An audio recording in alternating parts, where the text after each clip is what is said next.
Well, good morning, everybody. Wow. You know, Paul, thank you. Admiral Gaffney has been an idol of mine, more than a mentor, for the 20 years we've known each other. And so to receive an introduction like that is quite humbling. But I want to thank President Leahy also for hosting me today, and it's just great to be here. And I really want to thank Tony. Both Admiral Gaffney and Tony are really the reason I'm here. I know that they put my name in for this position and this recognition, and so I'm very humbled by that, and I thank you both. And all right, we'll get this show on the road shortly. But first off, if you're going to remember anything from my remarks today, there's two things. Despite the challenges that our oceans face, I want you to also take away that there are opportunities and reason for optimism. So there is optimism about the oceans. The second thing that you'll see through these slides, many of which are personal, is that I have the coolest job in the federal government. And you'll see that. And I work with some of the coolest people. In fact, some of them are in the room right here from our Northeast Fisheries Science Center's lab in Sandy Hook. So I want to welcome my teammates from NOAA, and thank you very much for coming. So first off, let's make sure I can drive correctly. I have this background where I majored in oceanography. I was on the swim team at the Naval Academy. I grew up surfing in Southern California, like many people around here have done. And so, this was my self-image upon graduation. Now, except for the facial hair maybe, that's kind of what I was thinking of myself as an ensign in the Navy. But the real answer was, I went to Scripps for my very first tour, got a master's degree, so I was more like this. And it's true. I was a scientist, and I've always been one. And then my interest and curiosity in the ocean has kept me doing what I'm doing. And actually, I'm glad for that, because really, it's the authority of knowledge, which is by which you exercise leadership in today's world. And so, I was on Weather Geeks, the show on the Weather Channel that probably few of you ever watched, except for me, and enjoyed it immensely. I was trying to convince the host to call it Ocean Geeks, but it never got by. But that's what I am. But I am with a passion, because it is not knowing and understanding what's happening in the oceans that's going to allow our country to prosper in the 21st century. Now, to talk about our oceans, I'm actually going to begin with a more loftier, if you will, area. And that is 50 years ago, we put a person on the moon. What the NASA administrator, who was a friend of mine, would call a stunning achievement. And it's the administration's goal with NASA to do more of these stunning achievements by putting someone back on the moon and then to Mars. And so a major effort by the administration. Interestingly, that first man, and raise your hand if you've seen the movie. It was a great, really good portrayal of the humble naval officer that was Neil Armstrong. And I point out that he was a naval officer because of the fact that so many of us, I think, have gone on to leadership positions, as Admiral Gaffney has, and this was a real great example of that. But the last half of the 21st century, because of all the activity, including this, was known as the space age. And so the administration is committed to doing more of this. This is the Space Launch System, NASA's new rocket that's going to put someone on the moon. And this, by the way, this program is more than my entire $6 billion budget. And that's just one part of NASA. So there's commitment. And in fact, there's competition too, because the Chinese have already gone there. And so this is interesting. To stay competitive as a country, this is what we're up against now. No one ever would have dreamed of China doing this 20 years ago when I was first serving as a young officer. Now, the vice president is in charge of the National Space Council, and they've made this a top priority. But let's just, this is the scene setter. The big difference, though, with today's new space age, if you will, is that the private sector has the leading role. And it's a kind of interesting time. The new science advisor in the White House is Dr. Kelvin Droegemeier, and he has articulated what he calls for American science and technology a second bold era in innovation. And what he's talking about is that the first bold era was after World War II, and all of our innovations like nuclear power, like supercomputing, like going into space, they were fueled by big government research. The Office of Naval Research, formerly led by Admiral Gaffney, or National Science Foundation. Today, the landscape's different. The private sector is doing it all, just like here with SpaceX. And what's interesting, though, is with this push on space, it's taken me about 2 years to convince the White House that the oceans matter and they matter more. And so I'm very excited by the fact that they are going to hold an Ocean Science Partnership Summit November 14th. We're basically writing the script, and this is the Office of Science and Technology Policy in the White House, and they're going to announce several major new partnerships with academia and the private sector involving our oceans. So how do we get there? How do we get from space to making the oceans not only on a level plane, but even higher of importance? Well, it took a lot of talking, on my part, actually. And I was influenced by somebody who is from my alma mater at Scripps. This gentleman is Dr. Walter Munk. Walter Munk has been called the Einstein of the oceans, and I actually have a problem with that because that assumes Walter was somehow on the same level as Einstein. And I know that's otherwise, because Walter did amazing things for our Navy, starting off forecasting, developing the methods to forecast the waves that were going to be hitting the beach during the Normandy invasion, and he helped predict the right time to have that invasion occur safely. And then it went on to other things he did for our Navy and for our nation. And so that's a recent photo of Walter and myself and his wife before he recently passed away. And just last week in San Diego, I was leading several events to recognize this great person in our oceans. And what I took away from Walter was this. He always, through his career, was dismayed at the fact that the NASA and going into space always captivated public and government interest more than the oceans. And he was always committed to try to turn that around, and that's the lead I've been following. And we've had success. And let me tell you why. There's several developments going on in the oceans that have helped us get here. First off, ocean activity is on the rise, and it's exponential. This here is the cover of a report that the gentleman on the right, Professor Jesse Ostebel from Rockefeller, authored, and it documents all the increase in ocean activity. Just to give you some stats right here, there's probably been about 400% growth in ocean activity in the coast and as well as in the deep water over the last 25 years. And in fact, 40% of the U.S. population lives by the coast, and that number is increasing. And if you just look at the Gulf of Mexico as an example, that population has increased 26% since 2010, more than twice the rate of the rest of the country. So ocean activity is on the rise. And there's another reason for the interest now nationally. It's our ocean economy, which is booming, like this container ship in the Port of Charleston you see here. That's an Evergreen Line ship, and they always name their ships after trees, so this one's called the Ever Laurel. And I really like this because my oldest daughter's named Laurel, and she loved this photo. But this is a really amazing time because our blue economy is booming. Take these stats, for example.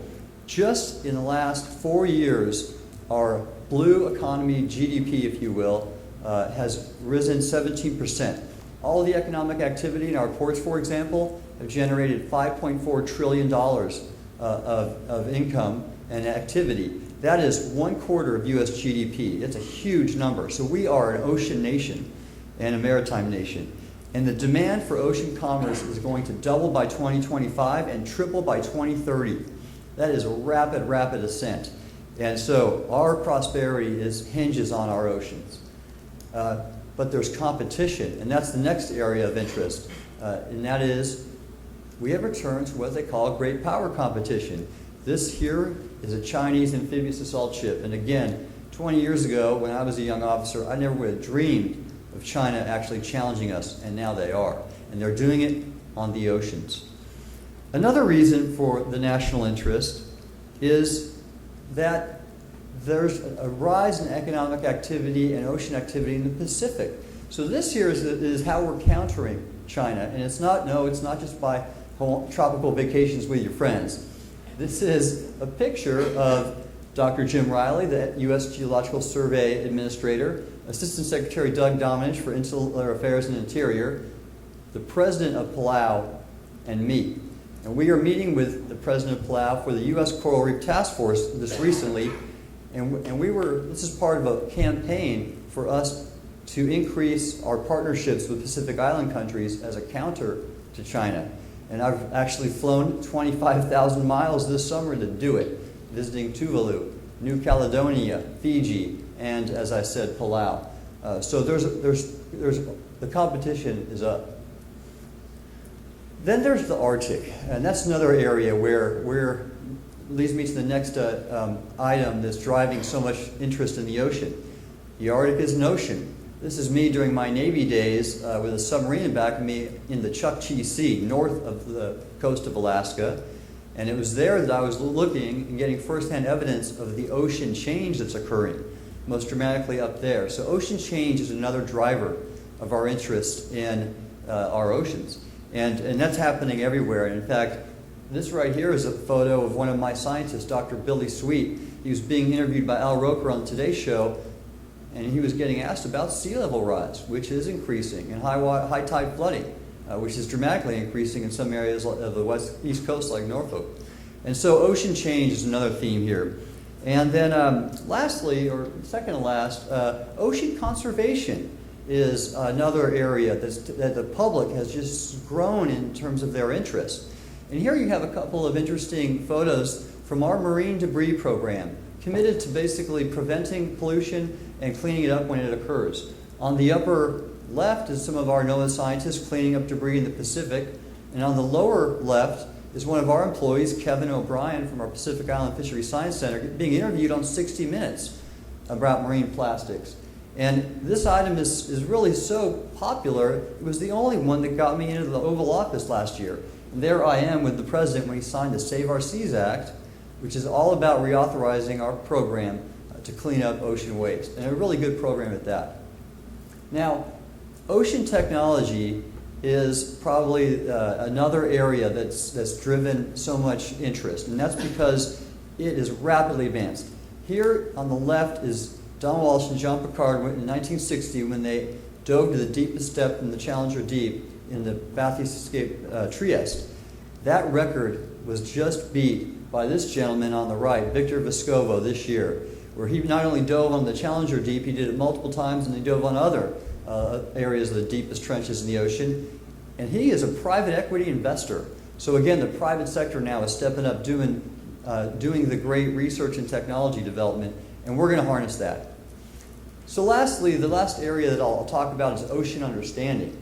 And that is being driven by our ocean exploration program that Admiral Gaffney helped start when he led the development of the National Ocean Exploration Strategy almost 20 years ago.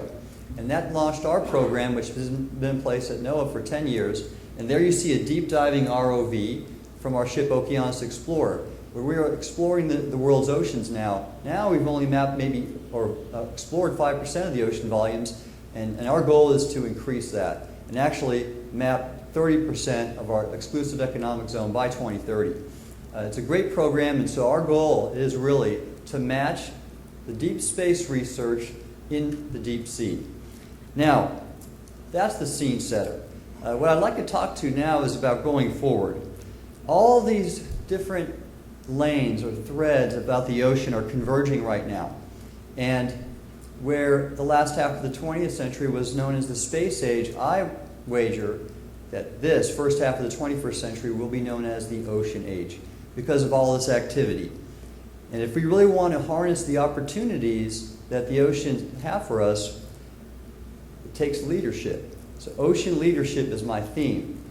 And exercise leadership, you need a leader.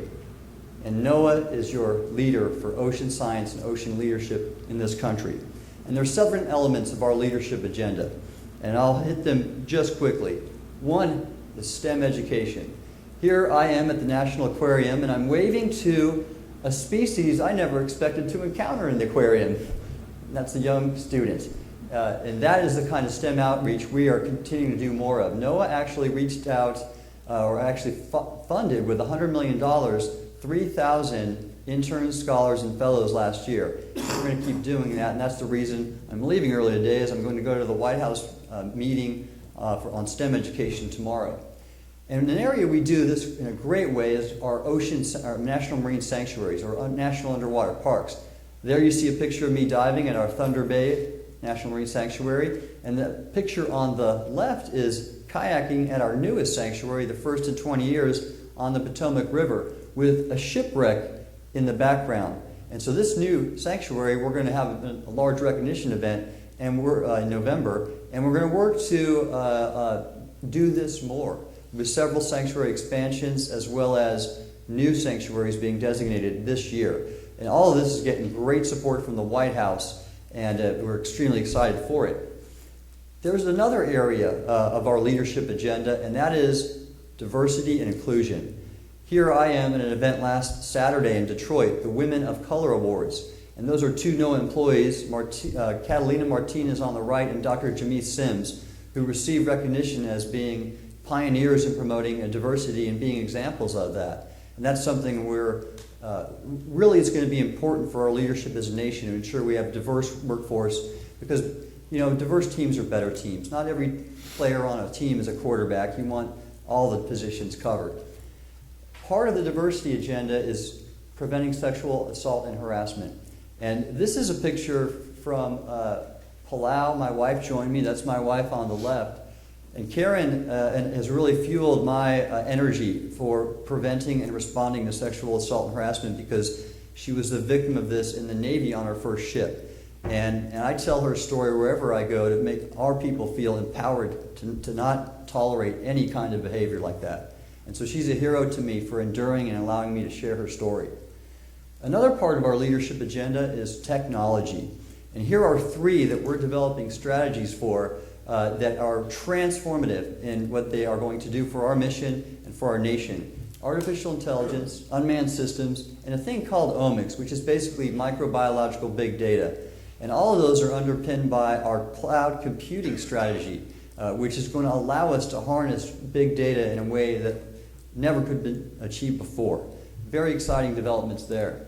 Now, another area of focus on the data theme is implementing the National Ocean Policy, which has a major tenet to make more data available to people that need it, and through regional ocean partnerships. So that's another part of our ocean leadership agenda. Now, partnerships are another. Here I am with the Coast Guard Commandant in the middle holding that large drone, the Scan Eagle, and we're working together mutually to grow our unmanned systems capabilities for our mutual interests. Me for surveying marine life, and Commandant Schultz for finding bad guys. Both need data, and we're going to work together to share that data. Finally, two items to finish up with. Here I am at a hearing, and that is demonstrating that it takes securing political will to execute our ocean leadership agenda. And so it's not only the Congress, it's been many meetings to the White House, and we've secured that political will. And it's taken some time, but I'm pleased to say that we have big fans now in the legislative branch as well as the executive branch. Lastly, let me finish off with an important area, the seventh of our leadership threads, and that is scientific integrity. Now, I don't know if any of you had followed what was going on with my agency after Hurricane Dorian. Raise your hand if you were tracking that. It's pretty hard to avoid. Now, this was the theme here. And I'll be honest with you, Dr. Jacobs, who Admiral Gaffney mentioned, and I, when this was occurring, were ready to resign. And the reason and this was tough, because former leadership at NOAA were calling the political leadership in the present, me and Neil, moral cowards for staying. And the reason we didn't leave is because very senior careers at NOAA told us that, you can do a lot more good if you stay. And that's what we decided to do, and this is what we're going to ensure we adhere to now and into the future, as it is an anchor for our ocean leadership agenda. So let me close here, and let's just reflect. 50 years after we put a person on the moon, we are now again at an extraordinary moment in history. The recent rise in ocean activity, combined with advances in technology and ocean awareness and ocean interest, and the importance of the oceans, are all creating ocean-based opportunities. Opportunities to support our national security, our natural security, our economic security, our homeland security. And so in sponsoring this Ocean Champion Award, I want to give great credit to Monmouth University. Doing this for 15 years, they have shown the kind of ocean leadership that's going to be necessary to seize these opportunities in this ocean age. And I'm very grateful for the example Monmouth University has set, and I will continue to follow that example as your American ocean champion in the 21st century. Thank you very much.